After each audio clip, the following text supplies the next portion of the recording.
Selamat malam mahasiswa sekalian, salam budi luhur. Kembali kita ketemu pada mata kuliah perilaku konsumen dengan bobot 3 SKS. Tidak bosan-bosan Bapak menyampaikan salam kembali untuk mengikuti perkuliahan kita yang ke-9 ya. Oke baik, kali ini kita akan menyambung perkuliahan dari yang ke-8 sehingga kita masuk judul baru yang namanya adalah market segmentation. Kalau kemarin adalah market analysis, analisa pasar, sekarang kita masuk kepada bagaimana pembagian pasar itu sendiri ya. Oke. Jadi market segmentation atau sering disebut dengan pembagian pasar itu artinya salah satu langkah kita, strategi kita bagaimana kita bisa mengetahui lebih lanjut apa itu perilaku konsumen. Baik, di dalam pembagian pasar kita tentu tahu bahwasanya pasar itu banyak sekali jenisnya ya atau pembagiannya. Kalau di dalam Philip Kotler Book ya itu banyak sekali didasarkan dari faktor demografi, jumlah penduduk, didasarkan dari produk lifestyle, dari gaya hidup konsumen, bisa juga dilihat dari faktor usianya, kemudian bisa dilihat dari faktor family, keluarga dan segala macam. Nah, kali ini perilaku konsumen yang advance. Kita bisa melihat bagaimana mengetahui pembagian pasar dari aspek produk yang dibutuhkan. Misalnya saja di sini adalah produk-produk yang memang sekarang sudah masuk kepada kebutuhan pokok.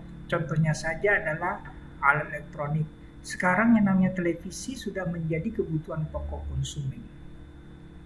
Menjadi kebutuhan dasar konsumen. Siapa yang tidak butuh informasi? Siapa yang tidak butuh nonton TV? Orang tahu, ya semua juga sudah tahu konsumen dari berbagai umur, anak-anak, remaja hingga dewasa dan panti dan usia jompo sekalipun ya itu membutuhkan hiburan yang namanya tontonan televisi.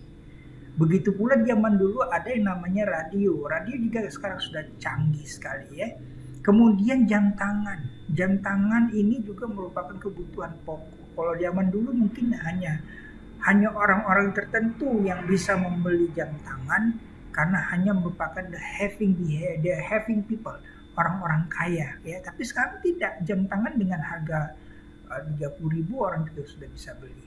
Begitu pula handphone ya. Handphone juga merupakan suatu kebutuhan dasar sekarang bagi setiap manusia untuk mendapatkan informasi. Kemudian yang kedua didasarkan dari produk kebutuhan yang sama. Setiap konsumen itu didasari dari kebutuhan yang sama. Contohnya saja adalah kebutuhan pokok akan beras. Di Indonesia, siapa yang tidak makan beras? Meskipun nanti ada banyak jenisnya. Nah, ini juga merupakan strategi kita sebagai vendor untuk menyediakan produk diversification. Jadi, produk tersebut divariasikan. Ada orang yang dengan sadar dan dengan kemampuan daya belinya yang lebih dari cukup, dia mampu membeli beras merah demi untuk kesehatan. Karena beras merah selain karbohidratnya rendah, tapi justru seratnya itu tinggi. Namun beras merah jauh lebih mahal dibandingkan dengan beras putih biasa. Nah, kebutuhan itu kenapa tidak kita lakukan? Begitu pula gula. Gula yang biasanya seperti kita dapati adalah gula dengan harga per kilo misalnya 12.500 dengan berbagai merek-merek hebat dengan kemasan yang sangat bersih. Tapi ada juga orang yang tidak menginginkan gula yang secara umum ada di pasaran, seperti gula yang terbuat dari bahan baku seperti bahan baku tebu ya. Tapi ada gula yang terbuat dari bahan baku jagung ya. Jadi gula jagung namanya.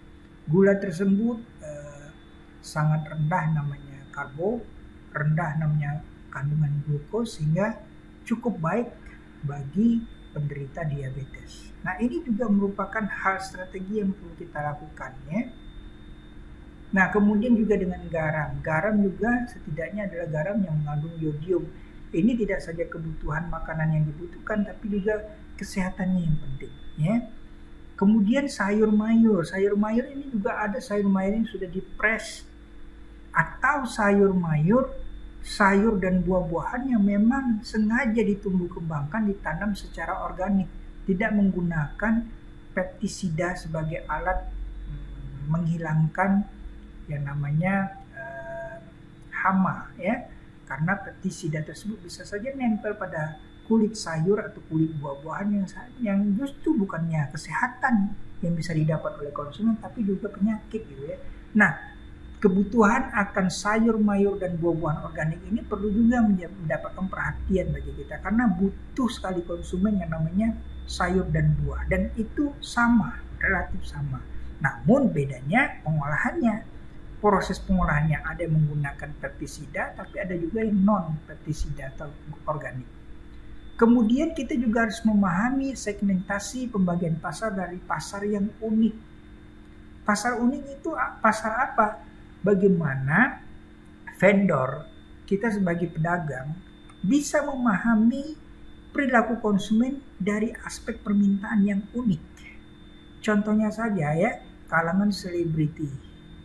Kalangan selebriti ini menginginkan adanya produk dengan brand image, brand name yang tidak diragukan lagi. Seperti misalnya sepatu dari Jordan, sepatu dari Watch Out.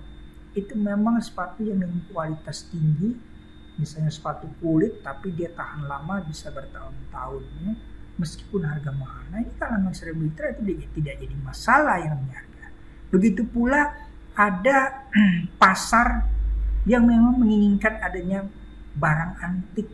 Kenapa ini tidak kita bidik, tidak kita lakukan pengamatan lebih dalam untuk kita masuki peluang bisnis di bidang barang antik. Saya sendiri, adik-adik sekalian, punya itu barang antik yang memang dari peninggalan kerajaan dinasti Cina ya.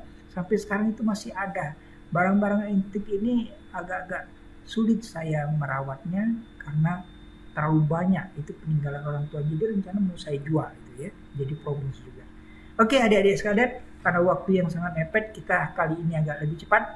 Terima kasih atas perhatiannya. Nanti minggu depan kita akan lanjutkan lagi ke materi yang lain di pertemuan atau kuliah ke-9. Terima kasih dan salam budi luhur.